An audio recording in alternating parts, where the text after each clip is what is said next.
it just got so big, I couldn't. I just, you know. Are you at all proud of being here? That you got this done? I mean, you got the car, you got here, you walked down here, you sat here. We're here. Mm-hmm. I mean, we're here. I mean, you got to give yourself credit for that, right? Sure.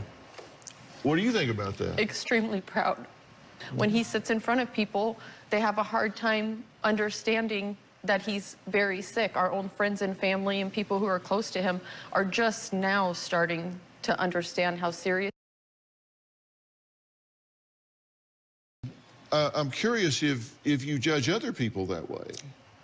Well, what do you mean? I mean, what do you mean if I judge let me people? find, Anthony, stand up.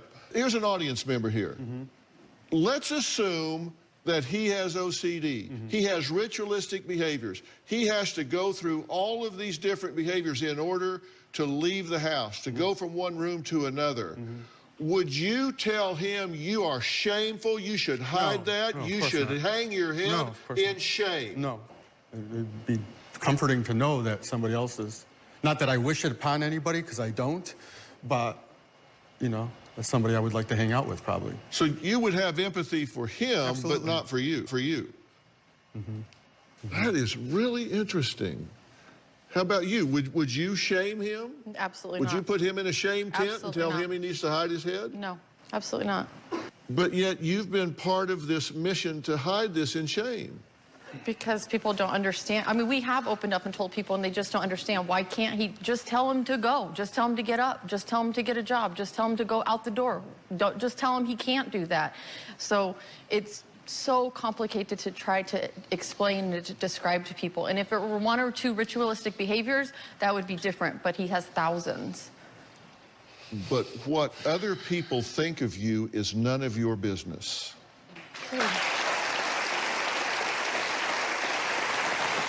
You've been watching me for 18 years. I've been here for 18 years.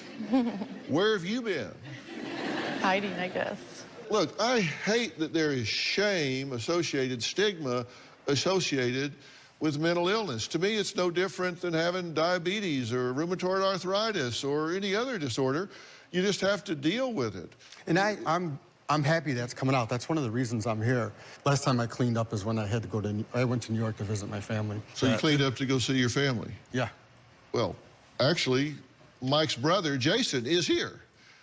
And he says that growing up, his family was clueless about Mike's OCD.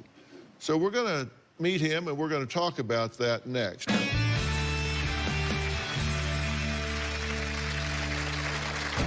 About 6 months ago, Mike came to New York to visit me and spend some time. That's when things really were revealed, just how crippling his disease is. And later, what if there's a way out of this maze? You've said, I'm not sure I want out.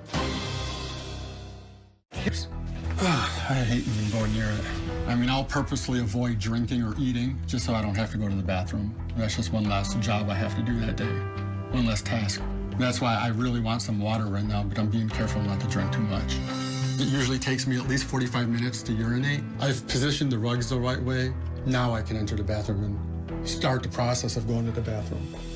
That's another compulsion, the light. I have to convince myself that it's on. Like on, off, is it on, is it off? I'll say the light's off. Was the light off the entire time I was in the bathroom? If it was, I can't see what the hell's going on in here. I must have peed all over the floor, all over the toilet. I definitely can't leave the bathroom with that rug looking like that. You know, it should be lined up against something. That doesn't look right. Mike says as bad as he wants his OCD gone, he now considers the illness to actually be a companion.